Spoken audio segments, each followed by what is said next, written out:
dans Shabbat. Arba Reshuyot be Shabbat. 4 domaines au Shabbat. Alors, premier domaine, c'est ce qu'on appelle Reshut HaYachid, le domaine privé. Rapidement, parce qu'on en a déjà parlé la dernière fois. Un Reshut HaYachid, c'est tout endroit entouré d'une mechitza, d'une barrière, qui a une hauteur d'au minimum 10 tfachim, qui a une superficie d'au moins 4 sur 4 tfachim. Et je rappelle qu'un tefach, c'est environ entre 8 cm, 8-9 cm, ce qui représente donc 8 x 4, 32, x 32 cm, donc de superficie. Donc une mechitza d'une hauteur d'1 mètre à peu près, un peu moins, et cette superficie. Alors, tout ce qui se trouve dans un domaine privé peut être déplacé dans le domaine privé. Si on peut aller d'un domaine privé, dans le même domaine privé, on peut déplacer des objets. On considère que, à part si c'est un carpaf, on avait expliqué la dernière fois, s'il est très grand, c'était différent, mais sinon, un domaine privé, on peut porter à l'intérieur même s'il est très grand. À part si c'est un champ ouvert, on a dit, à partir d'une certaine superficie, on n'a plus le droit de porter dedans. Sinon, par exemple, un hôpital qui peut être énorme, on peut porter à l'intérieur, c'est un domaine privé. Ça, c'est ce qu'on avait expliqué la dernière fois. On avait expliqué que ce n'est pas obligé d'avoir une mechitza, une barrière. Si on a par exemple un monticule, ou bien si on a autour des fosses, c'est-à-dire des trous qui délimitent le Reshut HaYachid, ça s'appelle aussi une hauteur de 10 tfachim. 10 tfachim, ce n'est pas obligatoirement une barrière. C'est ou bien j'ai un monticule, ou bien si j'ai en profondeur, une profondeur de 10 tfachim.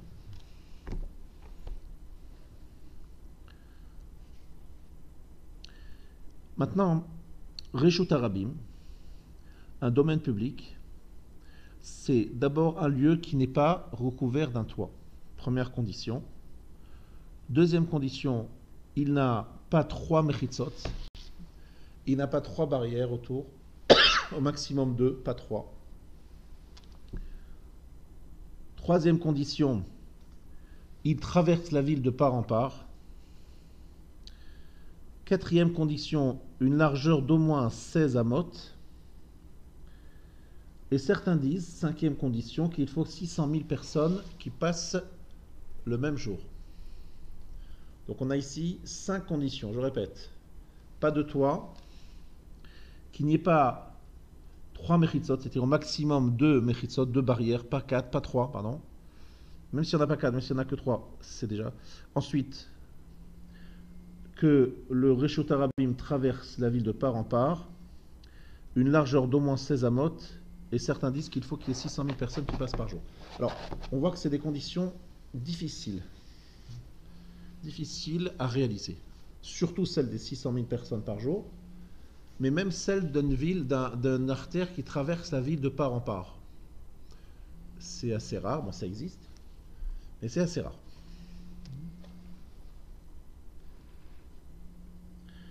Maintenant, c'est très important. Pourquoi c'est très important ces définitions-là? Parce qu'on a expliqué qu'en fait un Reshut HaRabim, un domaine public, on n'a pas le droit de porter ni d'un domaine privé à un domaine public, ni dans le même domaine public, on n'a pas le droit de dépasser 4 coudées, 2 mètres 32. Maintenant,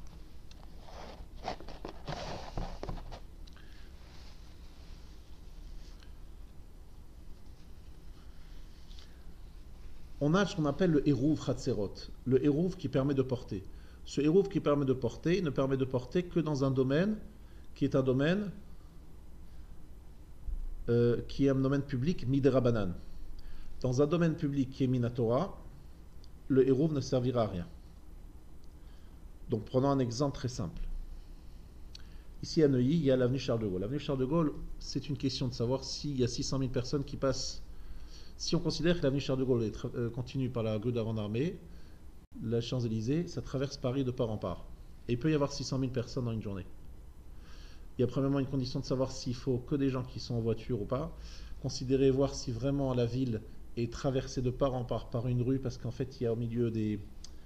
Par exemple, la rue de Rivoli, c'est sur le côté, c'est pas vraiment en face de l'avenue des Champs-Élysées. Donc c'est pas évident que ça s'appelle une vue.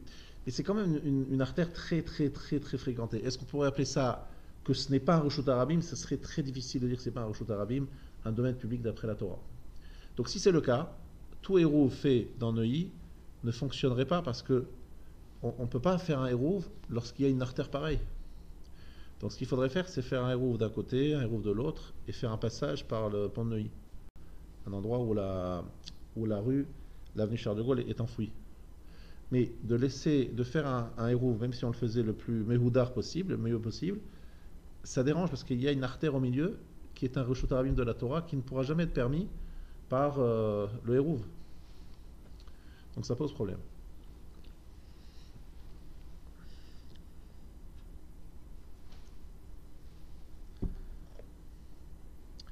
Ça, c'est ce qu'on avait déjà expliqué la dernière fois. Tout celui qui n'est pas Reshut Harabim a le statut de carmélite. Pas Reshut Harabim. Carmélite, c'est un Reshut Harabim midrabanan. Donc, un exemple, la mer, le désert, les champs, c'est un Reshut Harabim midrabanan.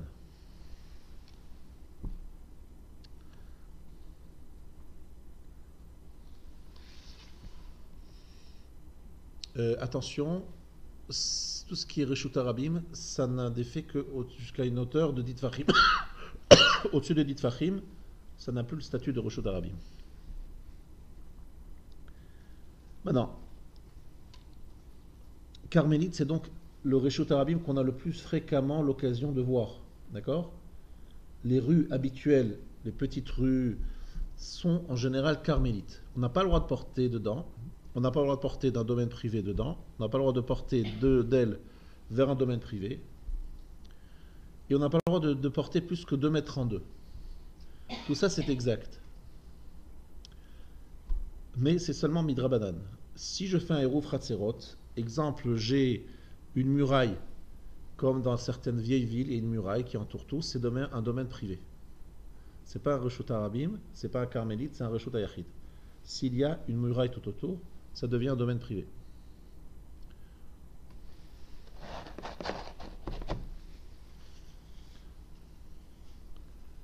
Même si c'est une ville dans laquelle il y a pas mal de monde qui habite. Il y a aujourd'hui encore des villes qui sont entièrement entourées de murailles. Donc on peut porter à l'intérieur. Mais pour porter à l'intérieur, il faut faire ce qu'on appelle Eruve Chatzerot. Makom Tour, ça on n'en avait pas parlé la dernière fois. Makom Tour, traduction littérale, un endroit patour.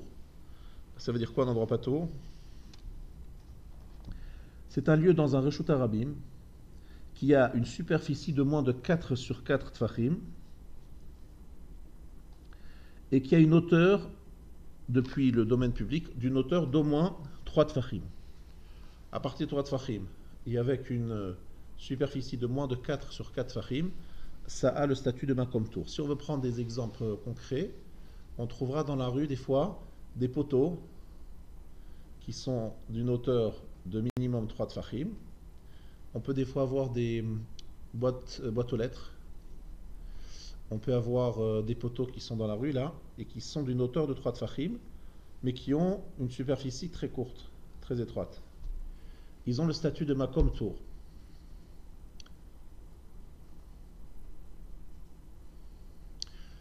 L'intérêt ici, c'est par exemple si j'ai oublié dans ma poche un mouchoir et je m'en rends compte une fois que je suis sorti de la synagogue. Qu'est-ce que je dois faire? Quelle est la meilleure réaction possible? Les gens pensent en général qu'il faut s'arrêter le plus vite possible et jeter le mouchoir par terre. Mais en fait, ils se trompent. Ce n'est pas la bonne réaction. Il y a 2 possibilités. Soit, donc je dois pour expliquer ça, donner une introduction. Pour porter Shabbat, il faut faire 3 étapes. Il y a 3 étapes à franchir. Soulever, sortir d'un domaine vers un autre domaine et poser. Akira, Hotsa'a, Hanacha en hébreu. Soulever, sortir d'un domaine dans un autre domaine et poser. si je n'ai pas fait les 3 conditions, je n'ai pas transgressé le Issur Torah. D'accord? Donc lorsque je sors de la synagogue est un endroit privé, puisqu'elle est entourée de mechitzot. Elle est entourée de barrières, de murs. Donc c'est un endroit fermé, ça s'appelle un domaine privé. Même s'il y a beaucoup de monde dans la synagogue, elle a le statut d'un lieu privé. Maintenant, si je suis sorti de la synagogue et que j'ai oublié mon mouchoir, si je m'arrête, bien, je vais poser en fait finalement le mouchoir en m'arrêtant. Qu'est-ce qu'il faut que je fasse? Que je ne m'arrête pas du tout. Et en ne m'arrêtant pas du tout, j'aurais soulevé dans un domaine privé et posé là où j'arrive, c'est-à-dire dans un domaine privé. Ah, j'ai porté au milieu. Oui, mais tu as soulevé dans un domaine privé et tu as déposé dans un endroit privé. C'est moins grave que de l'avoir posé dans un domaine public. Le problème, c'est qu'il y a des feux rouges. Il y a des endroits où des fois je suis obligé de m'arrêter, mais il ne faut pas m'arrêter. Je continue de marcher, de faire les 100 pas. Je fais un détour, je reviens sur mes pas. Mais je ne m'arrête pas pendant... Donc j'ai soulevé, je suis sorti de la synagogue, je ne m'arrête pas et je le pose là où j'arrive. Ça s'appelle faire sortir d'un reshut hayachid à un reshut hayachid. Et au milieu, c'est vrai qu'il y avait un reshut harabim. Oui, mais j'ai posé dans un reshut hayachid. J'ai posé dans un domaine privé. J'ai soulevé dans un domaine privé et j'ai posé dans un domaine privé. Donc c'est moins grave. Je n'ai pas dit qu'on a le droit de le faire a priori, mais je dis juste que si on s'est trompé, voilà une solution. Deuxième solution, dans la rue, il y a effectivement ces poteaux qui ont moins de 4 tfachim sur 4 tfachim. Donc je répète, c'est à peu près 32 cm à peu près, hein, sur 32 cm, moins de cela, et qui sont d'une hauteur d'au minimum 3 tfachim du haut. Donc par exemple des poteaux, par exemple les boîtes aux lettres. Je pose dessus, ça s'appelle un makom tour. Un makom patour. Donc c'est moutard, on peut le poser là-bas. Pas le poser sur le sol. Le sol, c'est reshut harabim, c'est un domaine public. Par contre, ce poteau qui est au-dessus de 3 tfachim, ça a un statut de makom tour.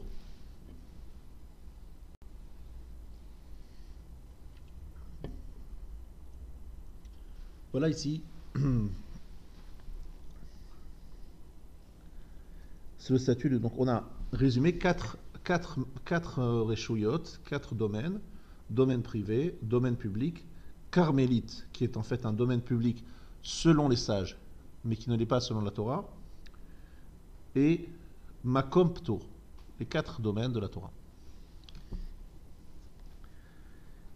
Alors je précise, déplacer d'un domaine privé à un autre domaine privé. Exemple de villas qui sont l'une à côté de l'autre.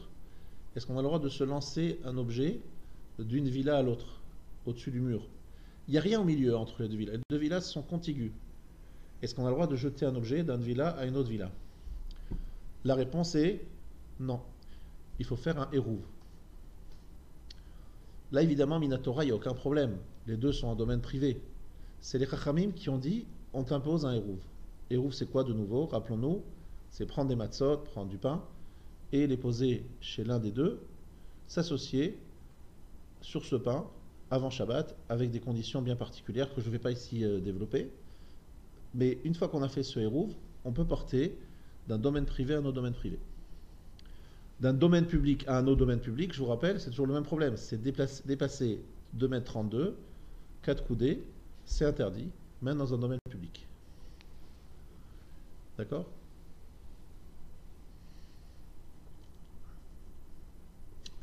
Je pense que c'est clair.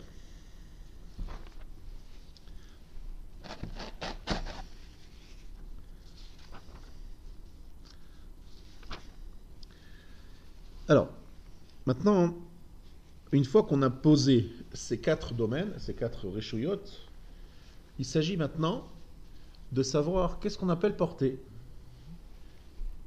Est-ce qu'on a le droit de sortir avec une cravate Shabbat? Je porte la cravate. Est-ce que je peux porter des lunettes Shabbat? C'est pas évident. Alors, on va donner la règle. La règle, c'est que tout ce qui est une parure et tout ce qui est un habit, ce n'est pas porté Shabbat. Tout ce qui est une parure et tout ce qui est un habit, ce n'est pas porté Shabbat. Donc une femme qui sort avec je ne sais combien de bracelets, de bagues et de colliers, elle ne transgresse pas, elle ne transgresse rien. Aucun problème. Pourquoi? Parce que ce sont des parures. Faites attention, parce qu'il est à la mode de mettre sur les bras, enfin sur le près du coude, pardon, pas du coude, près de la main, des fils rouges, des chouchous. On appelle ça des chouchous, pour tenir les cheveux. Si ce n'est pas une parure, il est interdit de l'avoir sur sa main Shabbat et de sortir avec. On peut sortir qu'avec des choses qui sont des parures. Mais je crois savoir que les gens qui mettent des fils rouges, ils pensent que ça a une vertu de protection et qu'ils le font pour cela, contre la Inara ou contre je ne sais pas quoi. Comme c'est n'importe quoi, donc ça s'appelle porter. Alors si on trouve ça joli, si c'est une parure, il n'y a pas de souci. Si on trouve que c'est juste une question d'utilisation à des fins qui sont juste ridicules, c'est faux, on n'a pas le droit de porter. Ou bien même si on en a besoin pour se tenir les cheveux un moment, ben, c'est interdit parce que ça s'appelle porter. C'est ni un habit, ni une parure. Voilà, donc la montre c'est un vrai sujet. La montre a priori c'est ni une parure, ni un objet, ni un habit. En fait, c'est des fois une parure. Il peut y avoir une situation, on garde la montre même si elle ne marche plus, simplement parce que on est content d'avoir cette montre, elle n'est une parure pour notre bras. Dans ce cas-là, la montre, si on la garde, même si elle est abîmée, si elle ne marche pas, ça veut dire que c'est un tarchit, c'est une parure. Si elle n'est pas une parure, ben, a priori, c'est un objet qui me sert effectivement à connaître l'heure, mais ce n'est pas quelque chose qui m'autorise à porter Shabbat. Je ne peux pas porter Shabbat une montre. Mais ça peut être une parure, mais ça ne porterait quand même pas si elle ne marchait pas. Voilà, alors des fois c'est les deux ensemble, c'est aimer une parure et ça me sert. Si ça ne marchait pas, je ne le porterai pas. Donc c'est un problème, ça veut dire que c'est d'abord et avant tout un objet d'utilisation. En ce qui me concerne, moi je ne porte pas de montre Shabbat. Mais les femmes qui porteraient des montres Shabbat sont souvent, j'ai l'impression, souvent parce qu'elles pensent que c'est une parure et que la parure, c'est une raison de permettre de porter Shabbat. Évidemment, une montre dans le gousset, ça va pas ça. Alors, moi j'ai l'impression que les gens ils sont contents d'avoir sur leur bras une montre, ça donne une certaine l'impression que c'est vraiment une parure quoi. Bon, en tout cas, si c'est une parure, c'est permis. Si c'est un objet d'utilisation, c'est interdit. Même si ça peut servir de connaître l'heure, c'est pas le sujet. Qu'est-ce qu'on appelle un habit? Un habit, c'est tout ce qu'on met sur soi, mais pas n'importe quel habit, pas n'importe comment. C'est quoi un habit?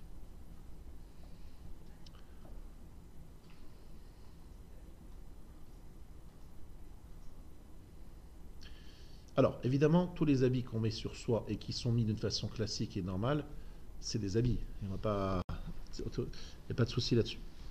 Le problème, c'est des cas un peu un peu particuliers.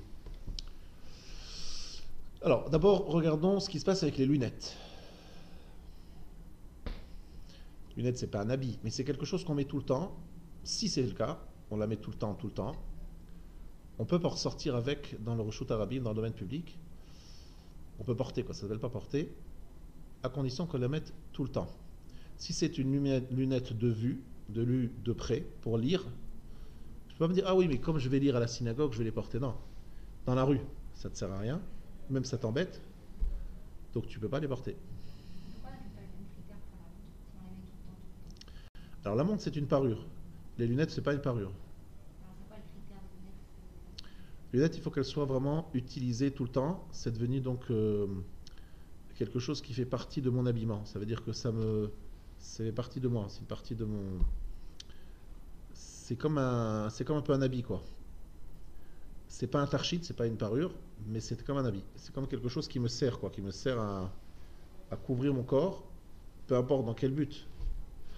Est-ce que vous dirais que le nom qui n'est pas une parure peut être un défaut? Si on la porte tout le temps, parce que Alors, une lunette, ça me permet de voir, de me déplacer, de m'organiser, etc. Une montre sert à voir l'heure. Connaître l'heure, c'est sympathique, d'accord, c'est très intéressant, mais bon, on s'arrête là, quoi. La lunette, les Chachamim l'ont permis si c'est utilisé tout le temps, parce que c'est ma façon de. En fait, c'est un élément qui me permet de me déplacer, de voir, Mon habit me sert aussi à me protéger par exemple, du soleil ou de la pluie. Il me sert. Il y a des habits qui sont là pour que je sois beau. Il y a des habits qui sont là parce qu'ils servent à quelque chose. Pas parce qu'ils sont véritablement un cavote pour moi, c'est pas parce que c'est une parure. Simplement, ils me servent à quelque chose. Comme par exemple un par-dessus que je ne mets que parce qu'il pleut. Donc je me protège de la pluie. J'ai le droit de m'habiller avec quelque chose qui m'habille et qui me protège de la pluie. J'ai le droit de mettre des lunettes si vraiment ça me permet de voir dans la rue. Par contre, si je ne mets les lunettes que parce que j'ai envie d'arriver à la choule et pouvoir lire le sidour, là, c'est interdit.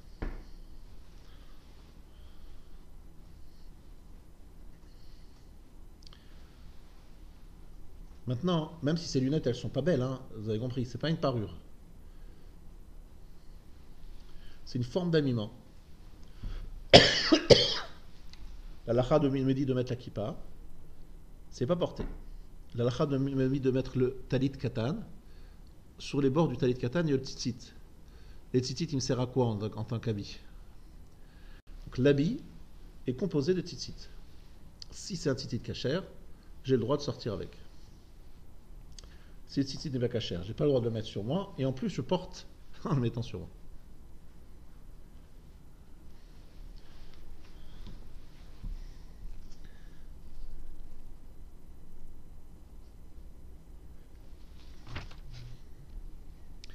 Maintenant, il y a des cas un peu plus compliqués. Par exemple, est-ce qu'on a le droit de mettre une barrette?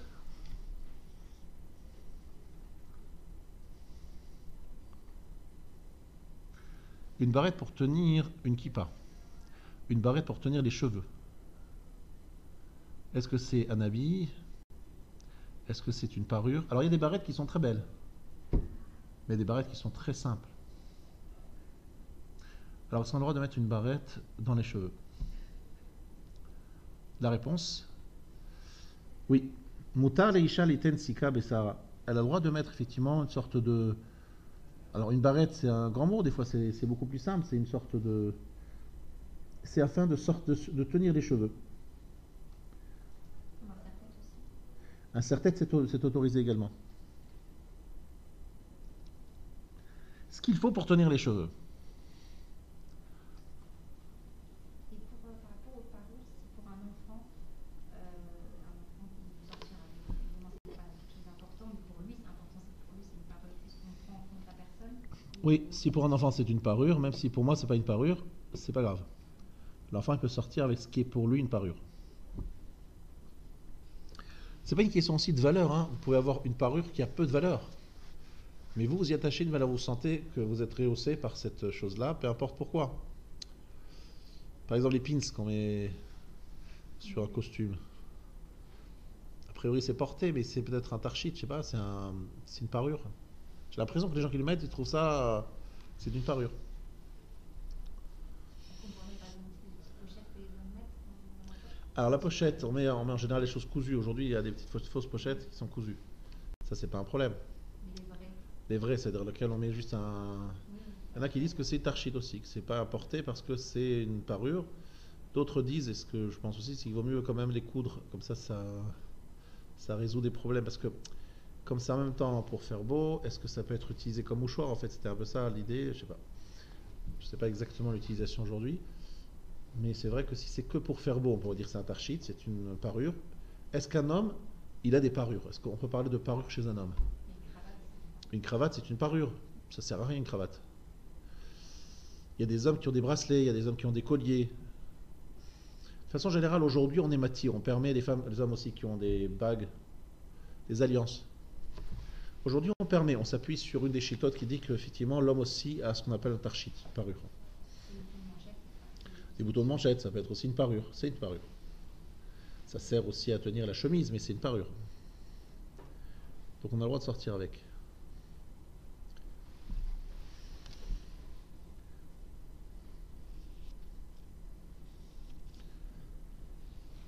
Maintenant, si c'est pour nous protéger notre corps, on a le droit de mettre différentes choses au niveau des parties intimes pour protéger le corps des saletés, de salissures, ce qu'on appelle de l'hygiène corporelle. Si c'est nécessaire pour se protéger de salissures, c'est permis de le faire pour protéger son corps. On a le droit aussi de mettre des pansements, des bandages. On ne considère pas ça comme portée. C'est devenu une partie de nous-mêmes.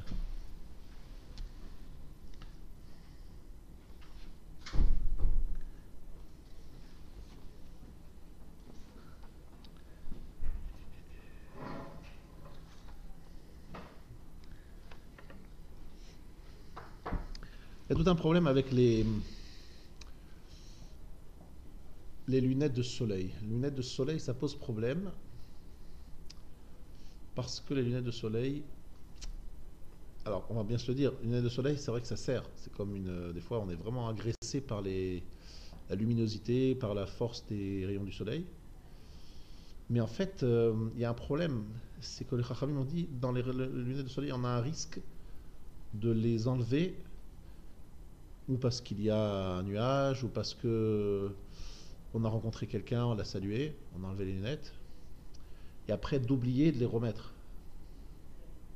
Parce que quelqu'un, par exemple, a des lunettes de vue, et qu'il en a besoin dans la rue, il ne va pas les enlever, il va les remettre tout de suite parce qu'il en a besoin.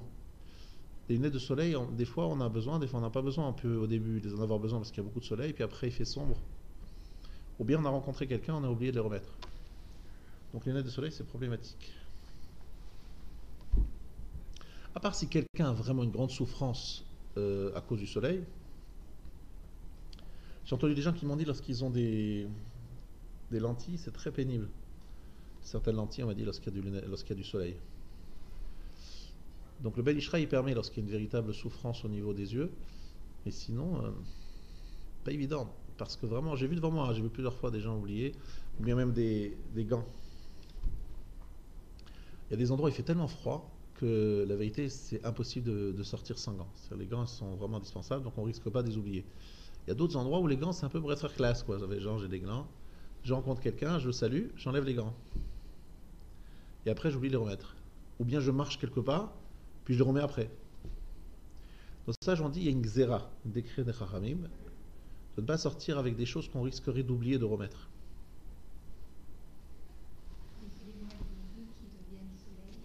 Ça, c'est pas un problème. Si c'est des lunettes de vue, même si ça peut devenir soleil, il n'y a pas de souci. Parce que vous en avez besoin. Et puis en plus, ce qui est bien, c'est que c'est adapté à la luminosité. Donc lorsque la luminosité baisse, ça devient très, très agréable. À aucun moment, c'est désagréable. Il y a des gens qui m'ont demandé est-ce que c'est un problème de tsovéa, si c'est faire un.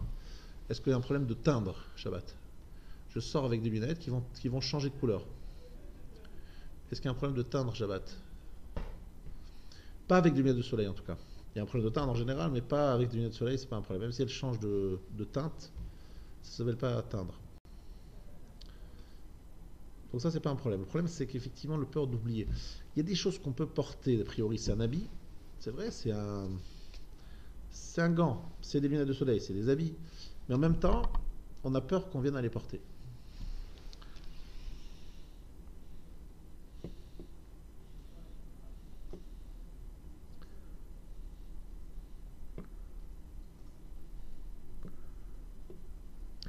Il y a une autre permission, c'est quelqu'un qui n'a pas la possibilité de tenir sans ses béquilles ou sans sa canne.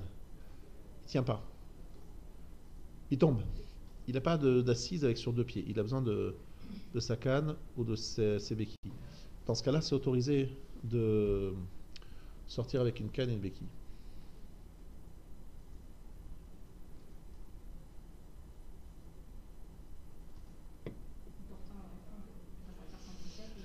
Pourquoi? Parce qu'en fait, la canne et la béquille, c'est comme son pied. C'est comme c'est un troisième pied.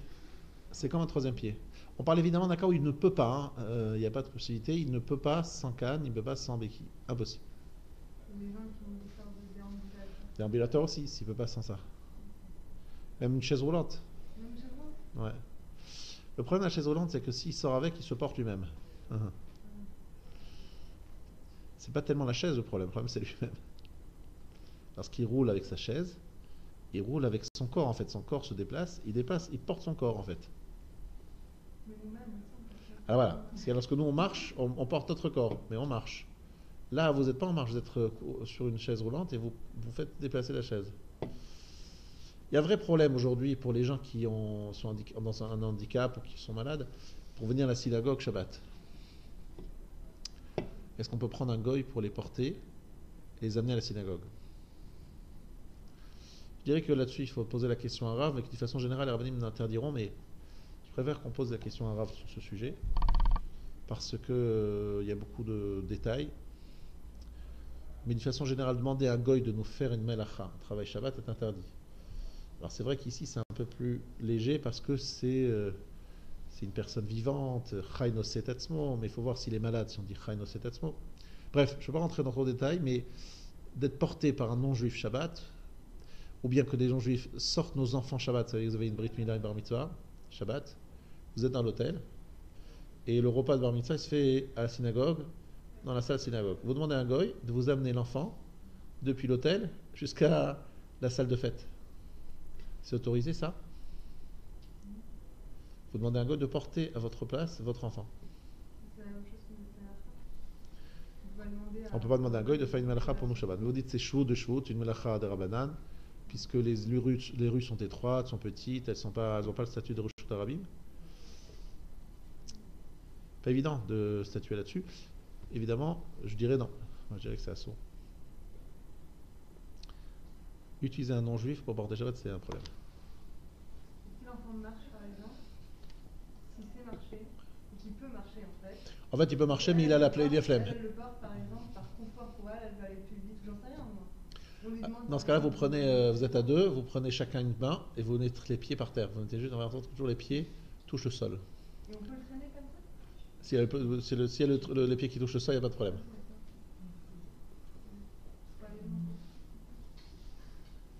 Mais en fait, vous ne le portez pas vraiment parce que les pieds touchent le sol. D'accord? Mais il faut que chacun tienne une main. D'accord, chacun le déplace. Chacun tient une main. Dans ce cas-là, ce sera autorisé. Voilà.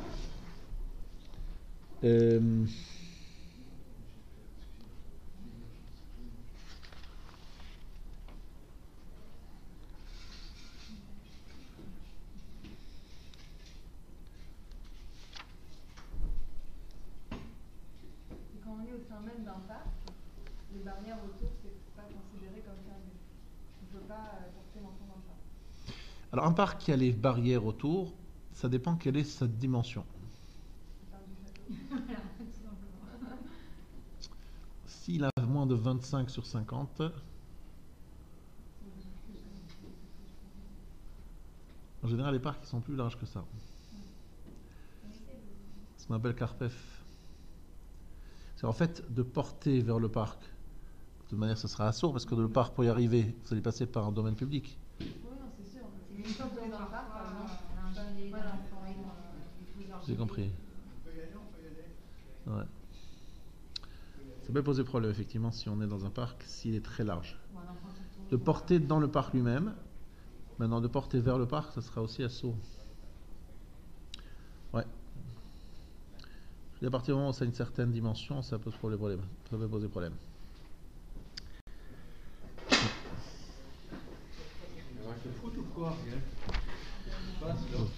On va s'arrêter là.